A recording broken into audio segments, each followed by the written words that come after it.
जिल्हा विधी सेवा प्राधिकरण आणि एसवी सामाजिक संस्था यांच्या संयुक्त विद्यमाने मनोरुग्णांविषयी सल्ला व मार्गदर्शन शिबिर।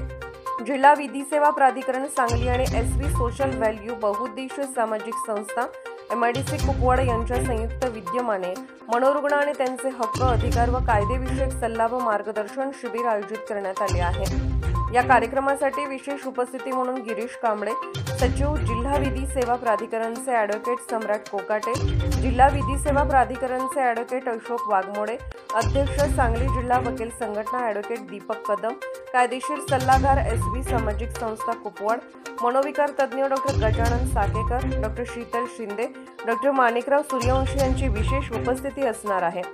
समाजात वावरणाऱ्या मनोरुग्ण आणि त्यांचे हक्क आणि अधिकार काय आहेत हे समजून घेण्यासाठी याचा कायदेविषयक सल्ला व मार्गदर्शन शिबिर एसवी सामाजिक संस्थेच्या मातोश्री वृद्धाश्रम शिवशक्ती नगर MIDC कुपवाड या ठिकाणी होणार आहे। सदरचा कार्यक्रम शनिवार 5 जुलै रोजी सकाळी 12 वाजता होणार असून जिल्ह्यातील मनोरुग्णावर काम करणाऱ्या संस्था व सामाजिक कार्यकर्ते व सदस्यांनी या शिबिराचा लाभ घ्यावा असे आवाहन एसवी सामाजिक संस्थेचे संस्थापक अध्यक्ष श्रीकांत लोखंडे यांनी केले आहे।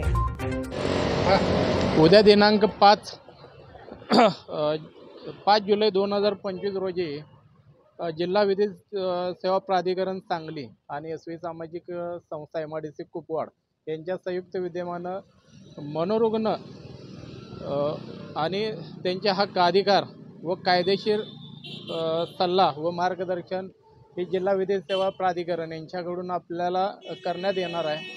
तर समाजामध्ये जे मनोरुग्णांच्या विषयावर जे काम करणाऱ्या संस्था, जे केअर सेंटर, त्याचबरोबर प्रशासकीय अधिकारी म्हणजेच पोलीस, ज्यांना मनोरुग्णांच्या हक्काने अधिकार किंवा मनोरुग्ण कायदा काय हे माहीत नाही, अशा लोकांनी ह्या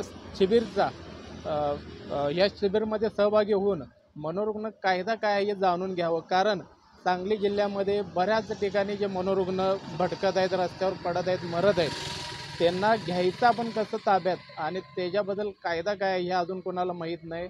तर आज आपल्याला जिल्हा विधी सेवा प्राधिकरण यांच्याकडून कार्यक्रमात लावण्यासाठी जे आम्हाला सांगितले गेले म्हणजे आपल्या संस्थेला, तर आपण उद्याच कार्यक्रम लावलेला आहे। तर त्या कार्यक्रमामध्ये सगळ्यांनी सहभागी व्हावं आणि मनोरुग्ण कायदा समजून घ्यावा एवढंच सांगतोय संस्थेमार्फत आणि थांबतो।